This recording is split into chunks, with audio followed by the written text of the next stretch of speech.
Texto que viene siendo Lucas 1 a 24, de los primeros 12 versículos, y dice así: El primer día de la semana, muy de mañana, vinieron al sepulcro trayendo las especias aromáticas que habían preparado y algunas otras mujeres con ellas, y hallaron removida la piedra del sepulcro, y entrando no hallaron el cuerpo del Señor Jesús.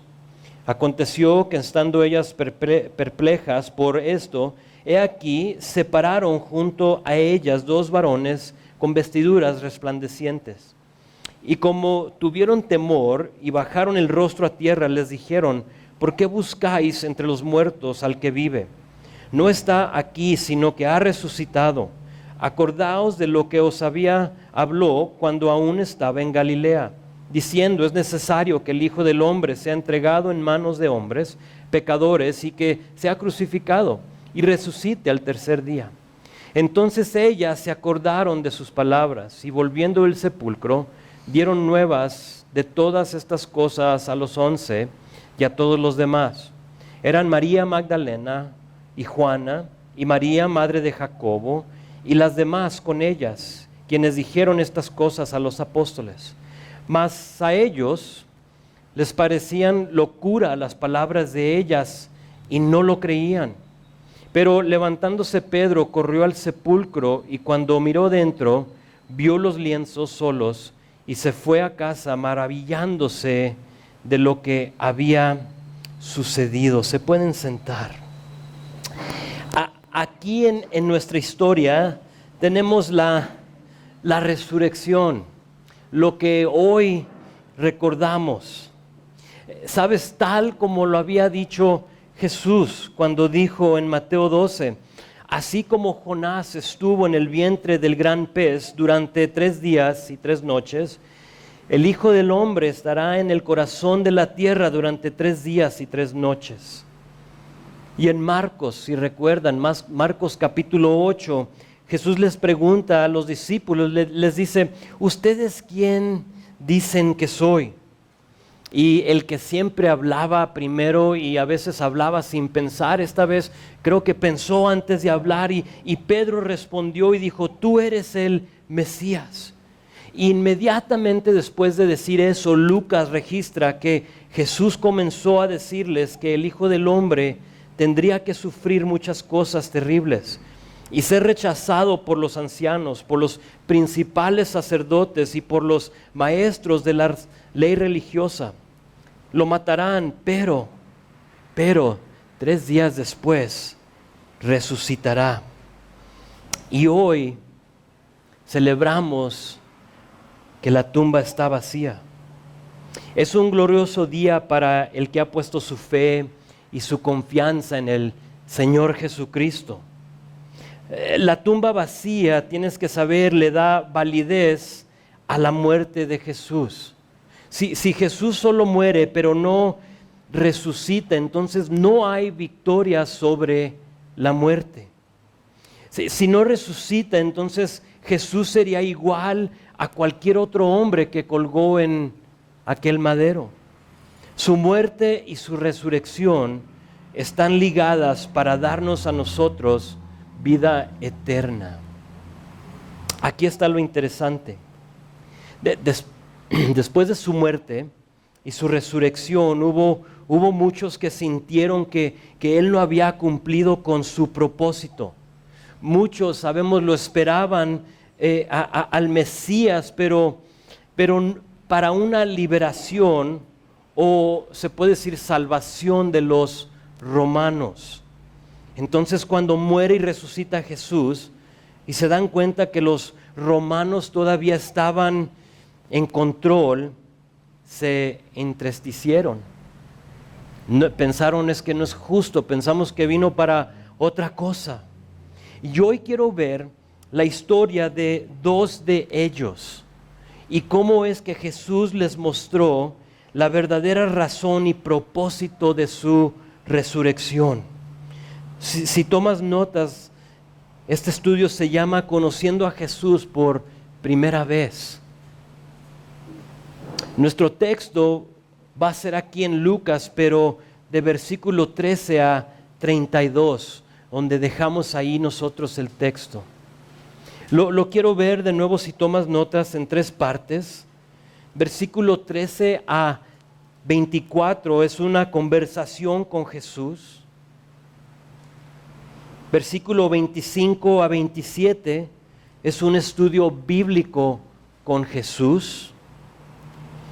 Y luego versículo 28 a 32 es un verdadero conocimiento de Jesús. Aquí vamos a ver unas cosas interesantes que creo pueda aplicar a algunas de nuestras vidas. Empezamos con una conversación con Jesús, con versículo 13, véelo conmigo, dice esto. Dice, he aquí, 2 de ellos iban el mismo día, hablando desde el mismo día de lo que acabamos de leer, a una aldea llamada Emaús, que estaba a 70 estadios de Jerusalén. E iban hablando entre sí de todas aquellas cosas que habían acontecido.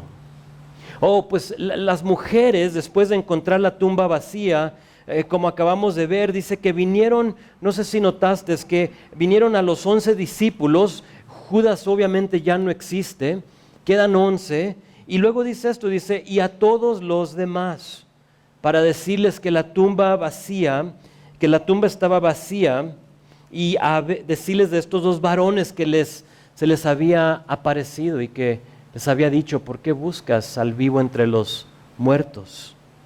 Evidentemente, entre todos los demás se encontraban estos 2 hombres y pues deciden caminar, hacer una caminata. Obviamente andaban tristes, con una incertidumbre en sus mentes y pues deciden caminar esos 10 kilómetros de donde estaban a Emaús. ¿Saben? No nos dice por qué. No nos dice por qué caminaron, o nos va a decir qué decían, pero no nos dice el pensamiento de ellos. Y tal vez ellos pensaron, pues vamos a tomar poquito aire, no entendemos lo que está sucediendo, estamos confusos y vamos a caminar. Quizás solo necesitaban un tiempo para reflejar en lo que había pasado. Después de todo, Emaús no les ofrecía nada. Emaús era solo un pueblito con mesones o lugares para que los trabajadores del campo puedan descansar y dormir. Entonces no es como que iban a un pueblito mágico o algo así de aquí de México. No les ofrecía mucho Emaús, pero de todos modos deciden tomar este viaje, y mientras que iban caminando y hablando de lo que sucedió, fíjense lo que pasa, verso 15. Sucedió que mientras hablaban y discutían entre sí, Jesús mismo se acercó y caminaba con ellos, mas los ojos de ellos estaban velados para que no le conociesen. Te tengo que decir, Jesús siempre llega al momento perfecto. Solo que la pregunta es, ¿lo vas a reconocer? Aquí en este caso no lo reconocieron. Estaban velados sus ojos. Y Jesús llega a donde están ellos, entendiendo lo que están sintiendo, pero no lo reconocieron. Y para nosotros es esa pregunta, ¿lo reconoces cuando Él llega a tu lado? Algunos dicen que estando velados sus ojos es que literalmente estaban viendo hacia abajo, y porque estaban tan tristes, iban caminando así, no levantaban la cabeza, y vino alguien a su lado. Tal vez habían muchas personas caminando, y viene a su lado, y porque pues estaban agachados no vieron. Otros dicen que porque su cuerpo era un cuerpo glorificado, el de Jesús, que no lo reconocían. No sé, no nos dice el texto. Pero yo creo, mi opinión es que esto es un poco más profundo de esas 2 opiniones. Creo yo que debido a su malentendido de quién era Jesús, ellos estaban cegados. Ahorita me explico, por si dices, oye, es eso como que nunca lo había pensado de esa manera. Lo hermoso es que Jesús jamás nos deja ciegos. Verso 17. Y les dijo, viene a su lado, ellos platicando, él escuchando, y les dice, ¿qué pláticas son estas que tenéis entre vosotros mientras camináis? ¿Y por qué estáis tan tristes? Ahora, ¿piensan ustedes que Jesús no sabía por qué estaban tristes? Jesús sabía, ¿a poco no? Jesús sabía todo. Esto posiblemente es para alguien aquí esta mañana. Quizá tú llegaste aquí con dudas en tu mente. Quizás tú llegaste aquí y tienes el quién es Jesús un poco distorsionado en tu mente. Quizá tú llegaste aquí y llegaste en un tiempo a sus pies para que Él solucione tus problemas, pero hasta ahorita no ha sucedido. Y tienes como ese tiempo de batalla donde dices, pues es que yo pensé o alguien me dijo que pues a llegar a los pies de Jesús y entregarme a Él, que todo iba a estar bien y que Él era la solución a mis problemas. Te tengo que decir, Jesús te ama. Jesús te ama. Y a Él le importas y Él quiere oír de ti. Estas dos personas son desconocidas en los evangelios. No sabemos nada más de ellos. Y Jesús viene y les pregunta que por qué estaban tristes. Sabes, Lucas pudo haber registrado las conversaciones entre Jesús y Pedro, ¿a poco no? Lucas pudo haber registrado las conversaciones entre Jesús y Juan o cualquiera otro de los 11 discípulos, pero Jesús se le aparece a dos personas comunes y corrientes para preguntarles, ¿por qué estás triste? ¿Por qué? ¿Por qué les preguntó? ¿Por qué se les arrimó? ¿Por qué a ellos dos y no a los demás? Porque tienes que saber que no importa tu nombre, no importa tu estatus social o tu puesto aquí en este mundo, Jesús te ama y quiere decir, quiere saber, discúlpame, de tu tristeza, de tu incertidumbre, de tu dolor y de tu éxito. Jesús desea una conversación, un convivio contigo. Y a estos hombres se les arrima y les empieza a hacer unas preguntas. Para estos hombres su tristeza era provocada por falta de conocimiento, nos vamos a dar cuenta. Pero Jesús saca a la luz eso, que pueda hacer eso también para ti. Verso 18 dice, respondiendo uno de ellos, las preguntas que les hizo Jesús, este hombre se llamaba Cleofas, le dijo, ¿eres tú el único forastero en Jerusalén que no ha sabido las cosas que en ella han acontecido en estos días? ¿Sabes? Le llama forastero como decirle, tienes tú que ser de otro lugar. O sea, que, lo que ha sucedido en estos días en nuestra ciudad, o sea, tú como que no eres de aquí, ¿verdad? Porque todos lo saben. ¿De qué habla? De las cosas, pues de la muerte, de los juicios que había tenido Jesús hace 3 días, de la condena injusta, de cómo gritaban todos, crucifíquenlo, crucifíquenlo. O sea, era todo un show. Todos sabían de lo que había pasado y ellos en lo que platicaban, Jesús les dice, pues, ¿de qué hablan? O sea, ¿qué son estas cosas que hablan? ¿Por qué están tristes? Y luego vemos la persistencia de Jesús en versículo 19. Entonces les dijo, ¿qué cosas? ¿Qué cosas? Paramos ahí.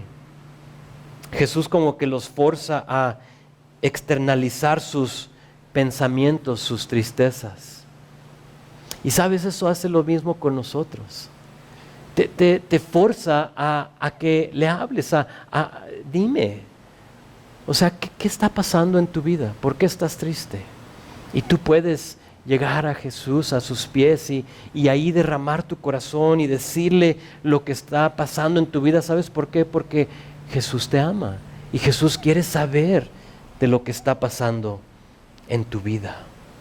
Si es que les dice qué cosas, y ellos le dijeron de Jesús Nazareno, que fue varón perfecto. Discúlpame, que fue varón profeta perfecto también, poderoso en obra y en palabra delante de Dios y de todo el pueblo.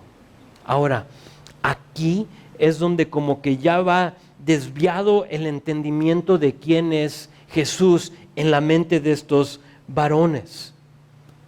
Jesús era más que un profeta, lo era, pero era más que eso. Era más que un nazareno o alguien poderoso en palabra y en obra. Y cuando Él les pregunta de Él, es la opinión que dieron de Él. Tenemos que saber que Jesús, si estos hombres andaban con los discípulos y los demás, porque nos dice que estaba ahí con ellos, entonces ellos sin duda tuvieron que haber escuchado cuando Jesús se presentó como Dios. Yo y el Padre somos uno, Juan 10:30. Jesús cuando se presentó como la resurrección y la vida. Y cuando Él dijo, el que cree en mí, aunque esté muerto, vivirá. Juan 11:25. O sin duda tuvieron que haber oído cuando Jesús se presentó como el pan de vida. ¿Recuerdan? El pan de vida, cuando Jesús les dice, el que venga a mí nunca tendrá sed y hambre. O sea, si alguien me pregunta a mí de Jesús, creo que yo voy a decir más que eso. Fue un profeta y híjole, pues él era poderoso en obra y en palabra. Si te digo yo, descríbeme a mí a Jesús, ¿qué harías? ¿O qué pasó con Jesús? Pero ellos se apegan a estas cosas. Y te pregunto, ¿quién es Jesús para ti? ¿Quién es Jesús? Si de veras te pones a pensar en Jesús, ¿quién es Jesús para ti? Sabes, algunos dicen que es un profeta, pero no creen que es Dios. Algunos dicen que es el hermano de Satanás, pero no creen que es Dios. Mientras que otros dicen que solo fue una persona buena en este mundo. Sí, fue una persona buena, o sea, un profeta, igual como los demás. Dijo muchas cosas buenas y fue poderoso en palabras de que decía, o sea, igual que cualquier otro profeta que tú puedas pensar en.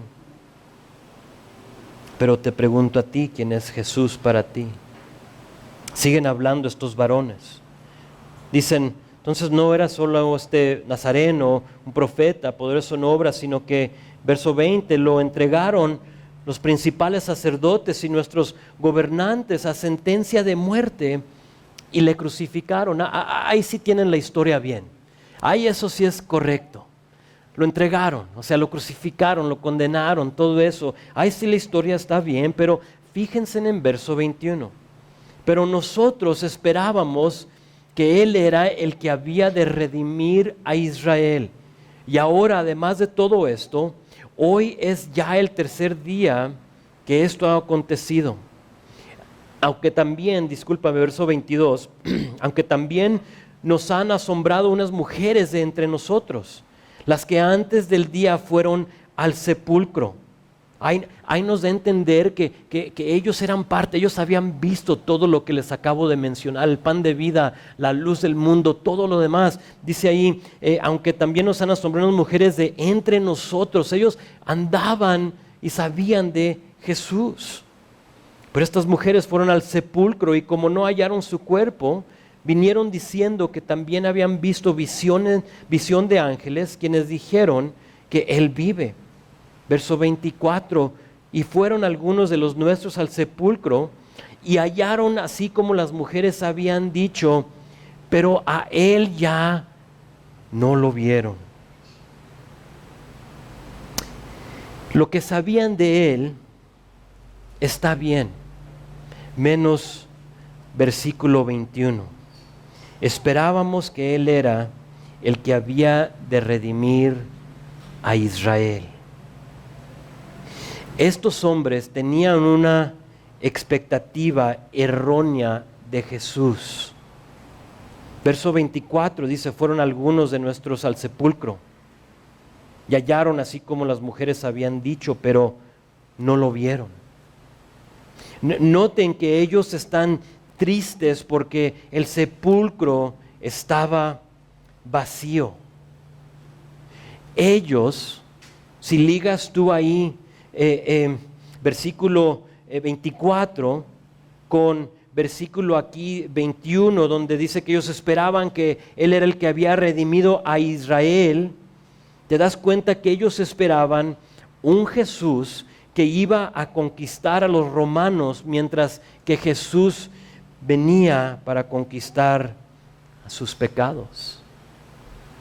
Sí, de una forma sí vino a redimir a Israel, pero no de Roma, sino de sus pecados. El hecho de que la tumba estaba vacía era una victoria, pero cuando tu perspectiva está equivocada, no lo ves así.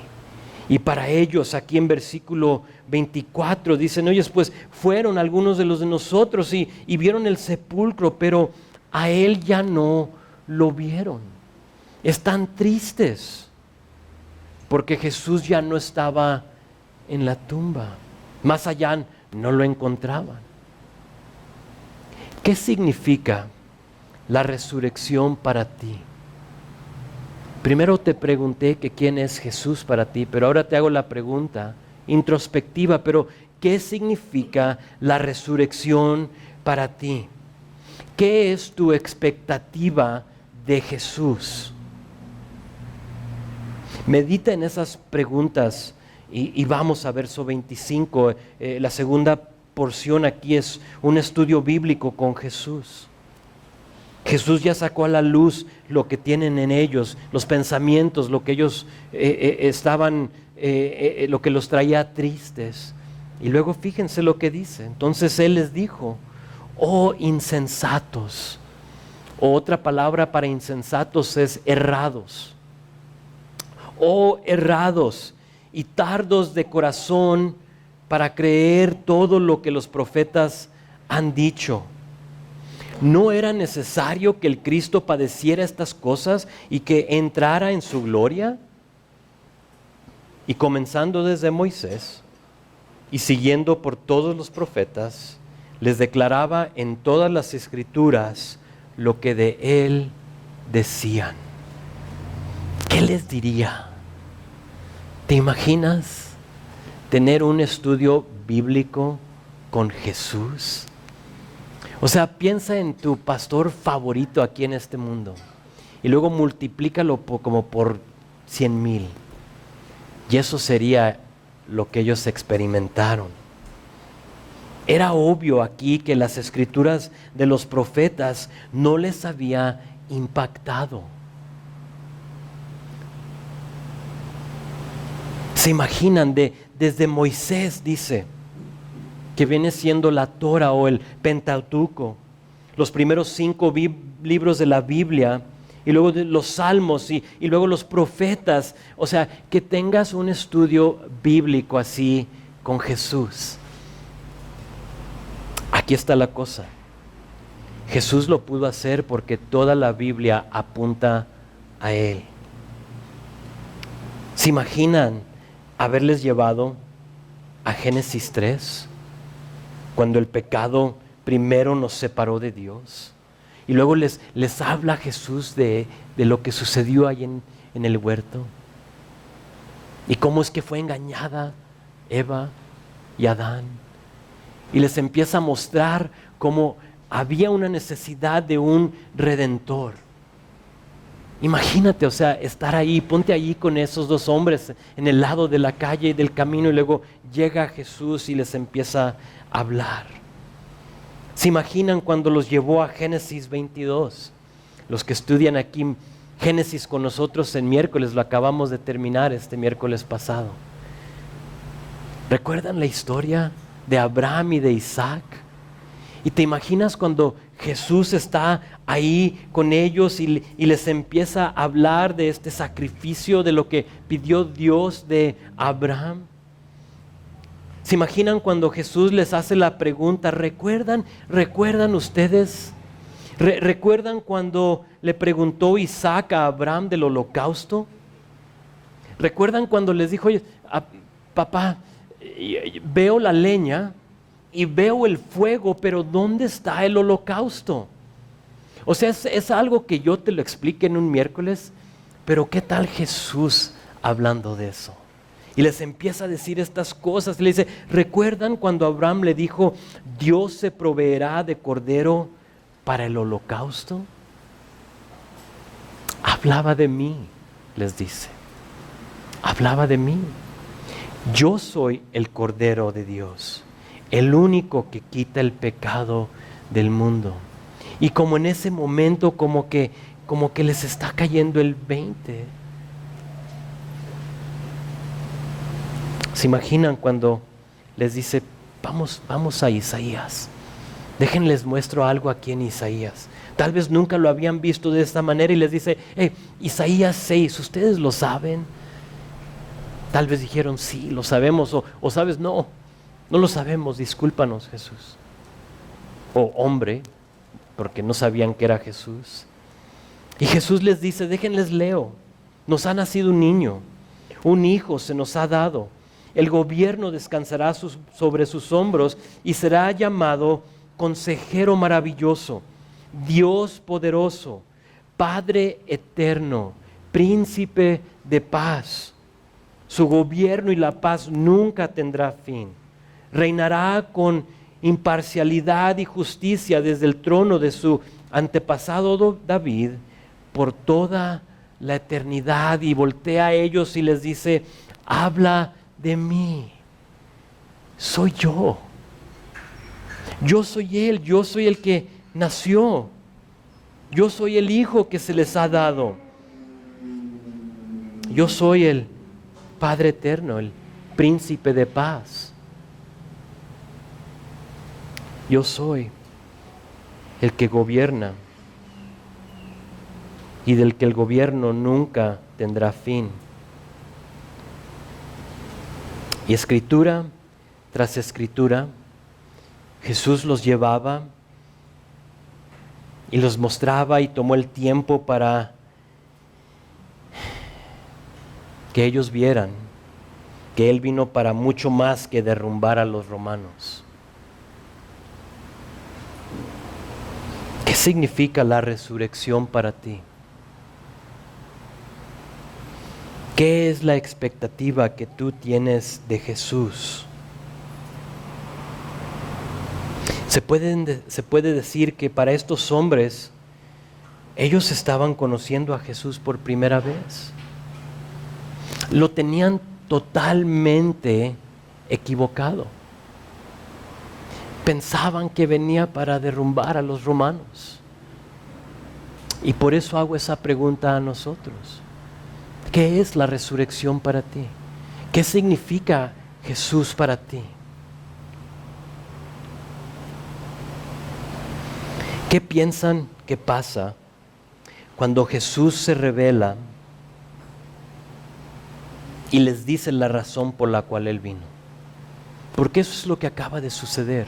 Jesús les acaba de decir quién era y que no era solo un hombre poderoso en obra y en palabra, que no era solo un profeta o un nazareno, sino que Él era Dios, que Él era el Salvador del mundo, el Dios eterno. ¿Y qué pasa cuando Jesús revela la razón por cual Él vino? ¿Qué pasa cuando te das cuenta que arreglar tus asuntos, tus relaciones, tus problemas, tus dificultades no compara a la verdadera razón por la cual Él vino? ¿Qué pasa cuando te das cuenta que Él vino para restaurar algo que miles de años atrás se había dañado? Y cuando eso te lo explican y tú estabas pensando que solo vino para solucionar tus problemas.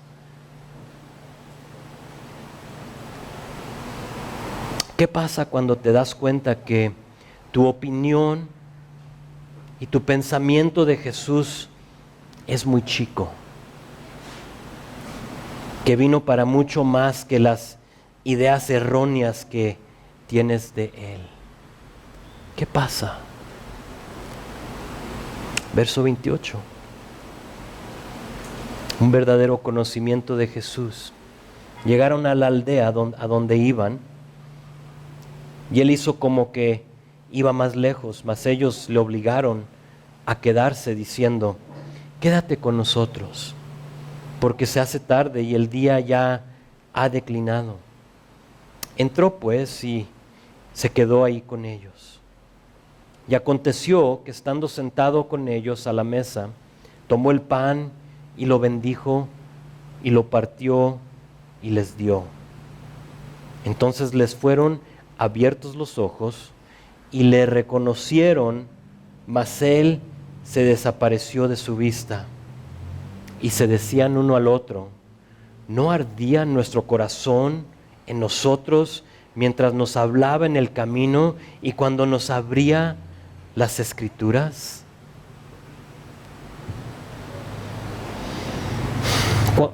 Cuando tú invitas a Jesús a quedarse contigo, cuando lo invitas y le das el lugar en tu vida que merece, Él revela quién es. Bendice, dice aquí que bendice al pan y lo parte y les da. Y en ese momento te das cuenta quién es y tus ojos son abiertos. ¿A poco no es lo que pasó aquí? Es exactamente lo que pasó aquí en nuestro texto. Te vienes dando cuenta que Jesús nació con una sentencia de muerte para que todo aquel que crea en Él no muera, sino que tenga vida eterna. Jesús murió para que tú y yo no tengamos que. Jesús resucitó para que tú y yo no tengamos que morir. En ese momento, estos dos hombres se dan cuenta que tenían una perspectiva y expectativa de Jesús incorrecta. Se dieron cuenta que, híjole, nosotros pensamos que iba a derrumbar a los romanos. ¿Y te imaginas entender eso? Casi que los oigo diciendo: nosotros preocupados por los romanos, mientras que Jesús preocupándose por nuestra eternidad. A veces nuestro enfoque es muy terrenal.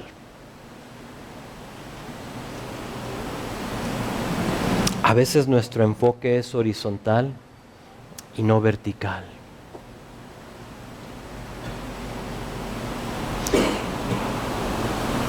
Y a veces llegamos a Jesús con un enfoque horizontal. ¿Qué puedes hacer por mí? ¿Cómo puedes solucionar mis problemas? ¿Cómo puedes rescatar mi matrimonio? ¿Cómo puedes traer ese hijo extraviado? Y a veces llegamos a los pies de Jesús y nos entregamos y aceptamos a Jesús para que solucione esos problemas cuando Él quiere solucionar mucho más que eso. O lo hace porque es bueno. El otro día me di cuenta de una familia, un pastor en California, que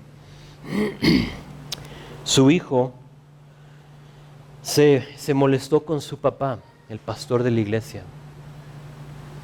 Y él y su hermano armaron un plan, una historia de su papá errónea. Dijeron que él los había molestado, abusado sexualmente de ellos, de niños, de uno de ellos. Habían dicho que su papá había robado dinero y quién sabe, un montón de cosas. Era un pastor de un Calvary en California. Y por lo que dijeron sus hijos a este hombre, lo juzgaron todos. ¿Y quién no le va a creer, no? A un hijo, o sea, ya mayor, 20 y tantos años de edad. Pero ¿quién no le va a creer?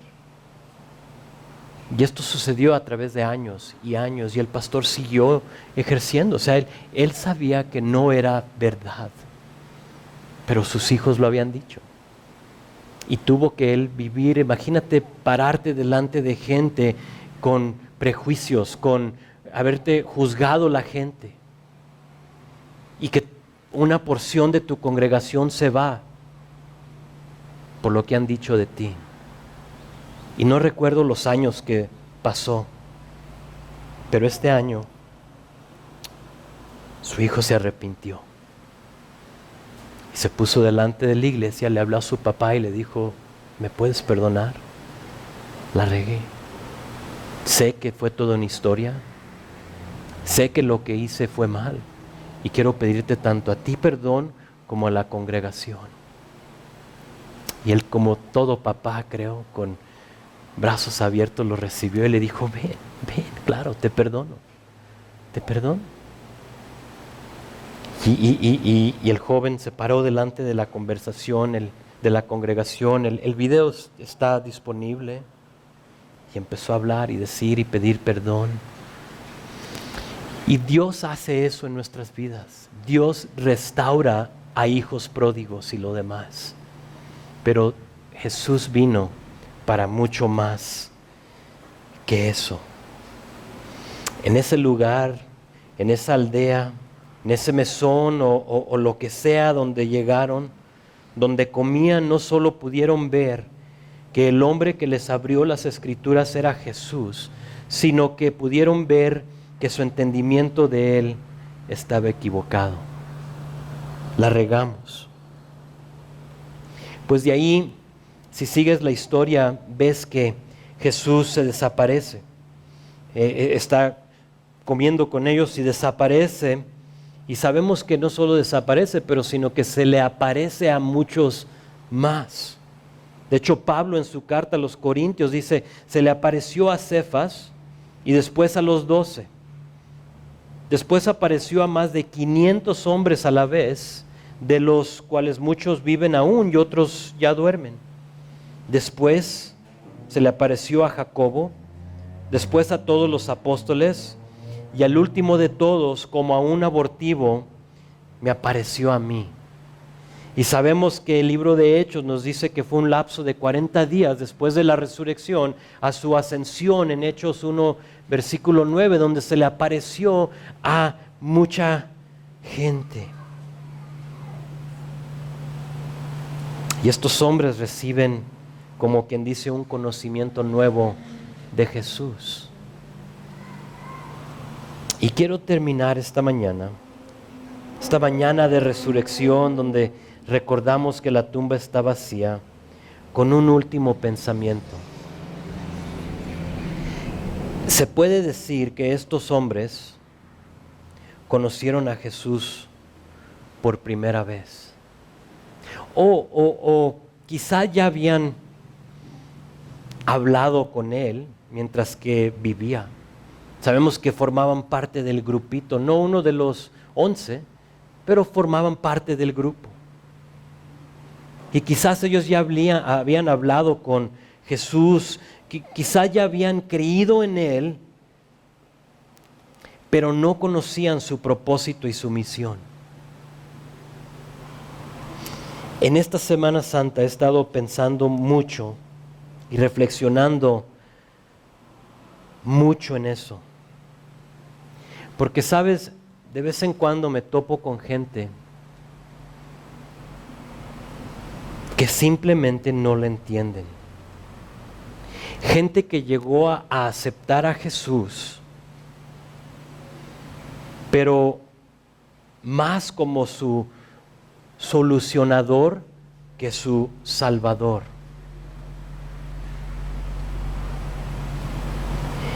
Y yo entiendo que a veces así te pintan el cuadro, ¿no?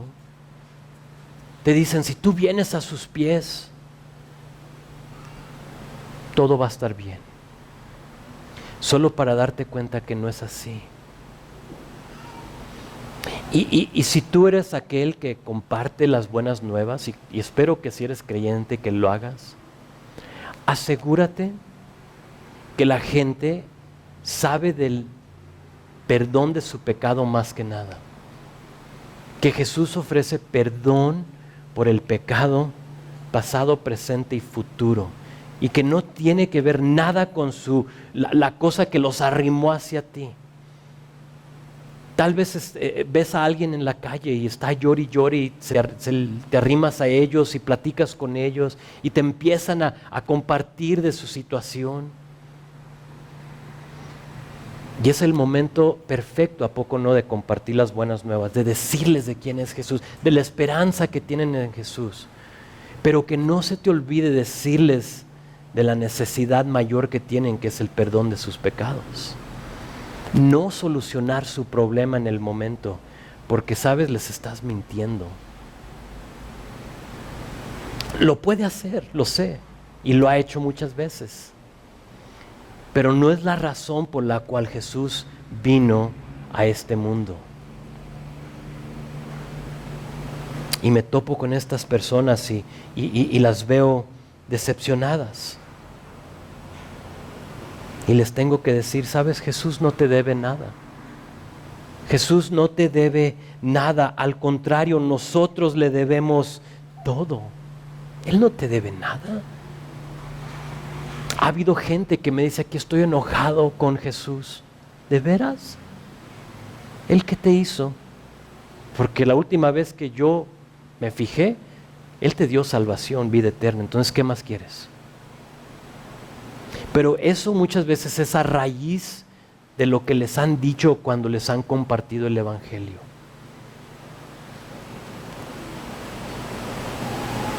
Así es que hago la pregunta otra vez. ¿Qué significa la resurrección para ti? No que te dijeron, sino que para ti, ¿qué significa la resurrección para ti? ¿Qué fue la expectativa que tú tuviste de Jesús cuando pusiste tu fe y tu confianza en Él? O sea, ¿qué esperabas de Él? ¿Que derrumbara a los romanos? ¿Llegaste a sus pies para que te solucione y te resuelva todos tus problemas? Él lo puede hacer, pero no resucitó para eso. Resucitó para darte vida eterna. Y es tan bueno y tan grande su amor que soluciona tus problemas en su tiempo, a su manera, como Él quiera. Llegaste a sus pies porque tocaste fondo y ya no sabías qué hacer. Excelente, sabes, yo también. Yo así llegué a los pies de Jesús. Yo toqué fondo y ya no hallaba qué hacer. Y yo le traté de meter a ese hueco en mi corazón donde solo Jesús cabe, le traté de meter un montón de cosas. Tal vez tú entiendes lo que digo. Y ahí le metí el alcohol y la droga y mujeres y éxito en este mundo. Y un montón de cosas le traté de meter ahí en ese hueco, pero nada cabía. Hasta que ya topé fondo. Y dije, Jesús, sálvame. Jesús, sálvame. Pero pronto me di cuenta que mi mayor necesidad era el perdón de mi pecado. Y le doy gracias a Dios que diferente a estos hombres no pasé un gran tiempo con una expectativa errónea de quién era Jesús. Me di cuenta que Él no me debía nada. Me di cuenta que Él me salvó y que lo acepté cuando me compartieron las nuevas. Perdón de mi pecado. Descubrí que mi situación terrenal estaba directamente relacionada con mi deseo de vivir por Él. Discúlpame, por mí, no por Cristo. Y que lo que yo estaba viviendo en ese momento era porque yo estaba viviendo por Héctor y no por él. Y llego a los pies de Jesús y le digo, Señor, me entrego. Total, o sea, vamos a empezar de nuevo. Para mí fue un parteaguas. Jesús me perdonó y me salvó de mi pecado. Pero, ¿sabes? No me dejó permanecer en el lodo de mi pecado. Y pronto me empezó a sacar de esas cosas. He oído a personas decir, ¿sabes qué? Traté a Jesús, pero no funcionó. ¿Lo has oído? Intenté.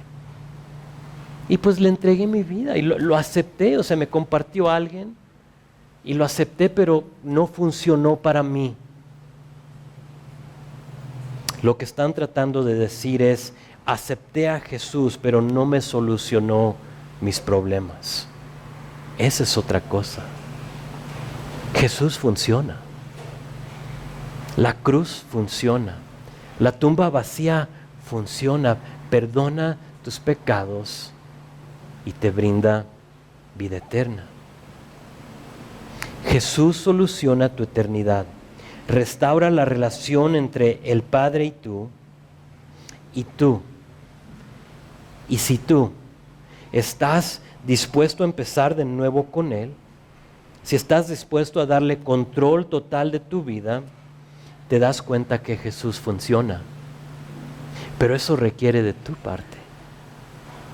No como los varones de nuestra historia, es que nosotros pensábamos otra cosa de Él. Si empiezas con el perdón de tus pecados, ya ahora lo demás Él lo va solucionando y encontrando la manera de arreglarlo. Pero si llegas a Jesús con esa intención, pues arréglame mis pecados, entonces te vas a dar cuenta que Jesús no funciona, porque no te diste cuenta de la verdadera razón. Desde Génesis, Jesús tuvo una misión. Y esa misión fue dejar su trono celestial y venir a vivir aquí en este mundo, entre de nosotros. Vivió aquí, fue tentado, experimentó dolor, decepción, tristeza, éxito, hambre, sed y todo lo demás para mostrarnos que Él entiende. Él entiende lo que es tener hambre, lo que es tener sed, lo que es tener éxito. Tal vez dices, todo está yendo bien en mi vida. Excelente, Jesús se identifica contigo. Él tuvo éxito también en su ministerio. Pero también experimentó dolor y decepción y tristeza y lo demás. Y mientras caminó en esta tierra, Jesús se reveló como el Cordero de Dios, que quita el pecado del mundo, y para muchos no les gustó eso. Pero Él mismo dijo, yo soy el Cordero de Dios. Yo soy. El Padre y yo uno somos. Y para eso me envió. Para eso vine. Y durante su vida fue rechazado por muchos y juzgado erróneamente, condenado por algo que no hizo, solo que así tenía que suceder. Así tenía que suceder, tal como sucedió. Tenía que ser así. Después de eso lo colgaron en una cruz. Le escupieron. Y ahí colgando en esa cruz, la palabra dice que por 3 horas hubo oscuridad. Y sabes, no fue oscuridad en Jerusalén, sino que fue una oscuridad a nivel mundial. ¿Y sabes lo que pasó durante esas 3 horas de oscuridad?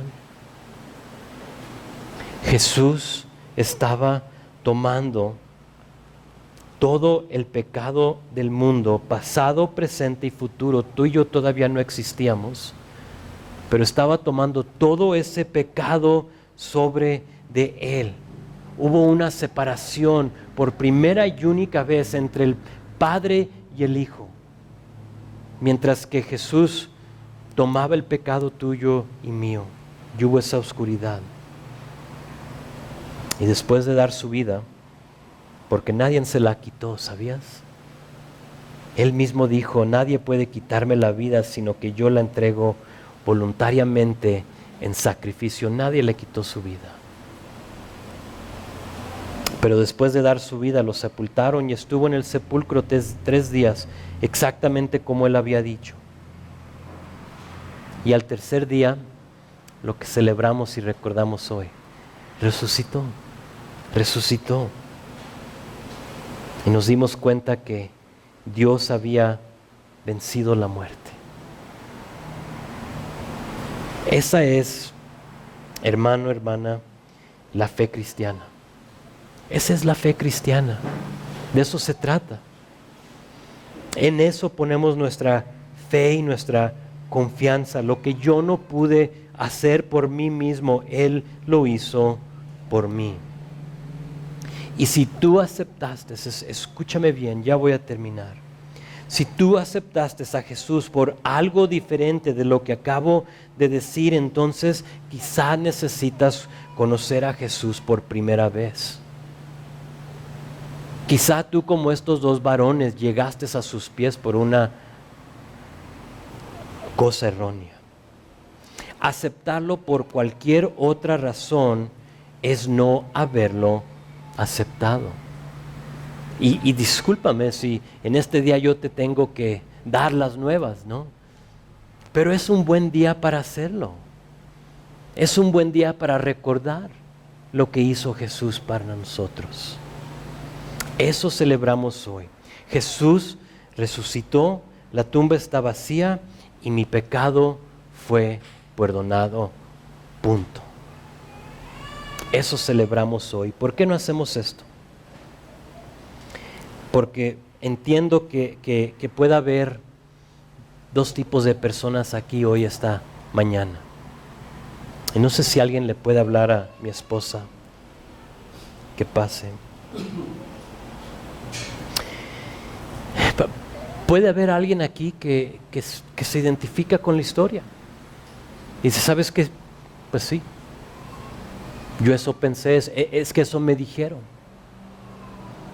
Y estoy a punto de tirar la toalla porque Jesús no funciona. Y tal vez hoy puedes empezar de nuevo. Hoy puedes decir, ¿sabes? Ahora sí entiendo por qué vino Jesús. Y hoy puedes empezar de nuevo.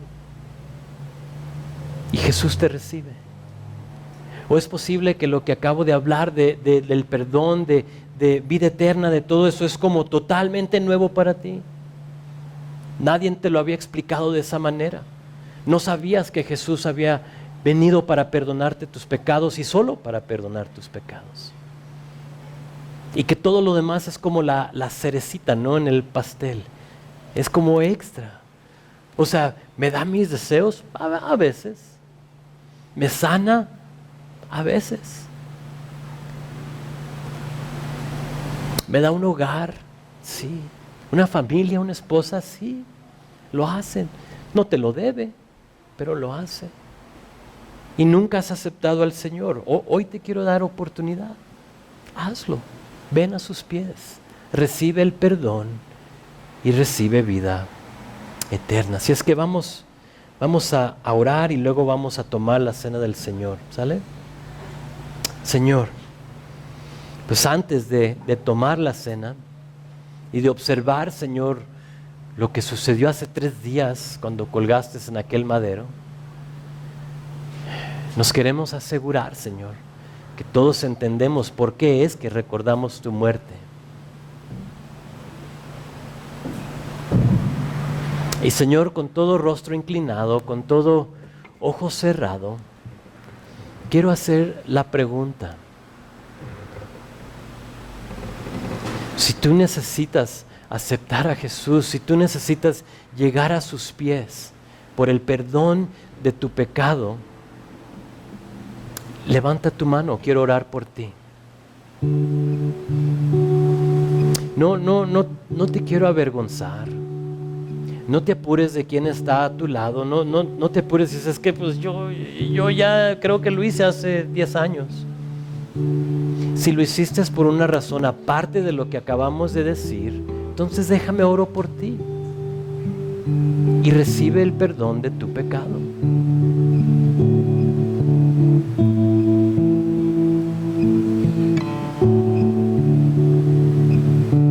Amén.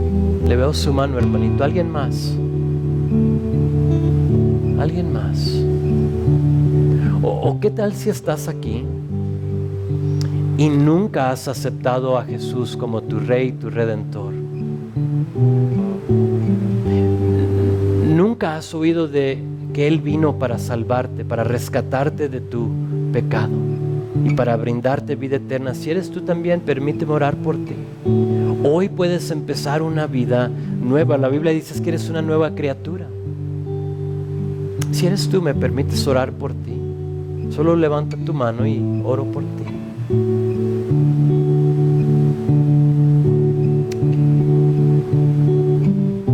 Pues igual, con ojos cerrados, rostro inclinado, si tú levantaste tu mano, quiero que ores esto de tu corazón. No es nada mágico. Las palabras no es como puestas para que te brinden salvación, sino que es tu corazón que lo ora de una manera honesta y humillada, y es lo que te brinda el perdón. Así es que si fuiste tú, o tal vez no la levantaste, pero te identificas, puedes decir: Dios, sé que soy un pecador y me arrepiento de mis pecados. Creo en mi corazón que Jesús vivió, murió y resucitó por el perdón de mis pecados. Acepto a Jesucristo como mi Señor y Salvador. Jesús, entra en mi vida y sálvame. Y sé que ahora mis pecados son perdonados.